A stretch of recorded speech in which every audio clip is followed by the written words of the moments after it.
ഏവരുടെയും ജീവിതത്തിൽ ആപത്ത് സംഭവിക്കാറുണ്ട്. പക്ഷെ ഒരുപാട് ആൾക്കാർ ആപത്ത് വന്നതിന് ശേഷം ഈശ്വരനെ പഴിക്കുന്നു.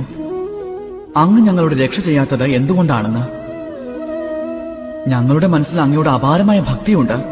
എപ്പോഴും അങ്ങയുടെ നാമമാണ് ജപിക്കാറുള്ളത്. പക്ഷെ അങ്ങ് ഞങ്ങൾക്ക് ഇതിൽ നിന്നും പുറത്തു കടക്കാനുള്ള മാർഗം കാണിച്ചു തരുന്നില്ല, ആപത്തിൽ നിന്നും പുറത്തു കൊണ്ടുവരുന്നുമില്ല.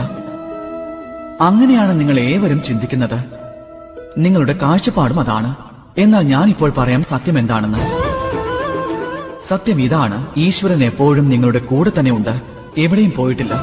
അതുകൊണ്ട് നമുക്കും എന്തെങ്കിലും ആപത്ത് വന്നാൽ അല്ലെങ്കിൽ കഷ്ടതയുണ്ടായാൽ അതിന്റെ അർത്ഥം ഒരിക്കലും ഇതല്ല, നിങ്ങൾ ചെയ്ത പാപത്തിന്റെ ശിക്ഷയാണ് നിങ്ങൾക്ക് ലഭിക്കുന്നതെന്ന്. ചിലപ്പോൾ ഭാവിയിൽ നിങ്ങൾക്ക് വളരെ സുദൃഢമായി മാറേണ്ടതായി വന്നേക്കാം. അതിന്റെ ആവശ്യമുണ്ടാവുകയും ചെയ്യും. ഇത് അതിന്റെ അടിസ്ഥാനമാണ്. എത്രമാത്രം മനസ്സിലാക്കുന്നുവോ, എത്രമാത്രം ശക്തിശാലിയാകുന്നുവോ, അത്രയും പ്രതിരോധ ശക്തിയും ഉണ്ടാകുന്നു.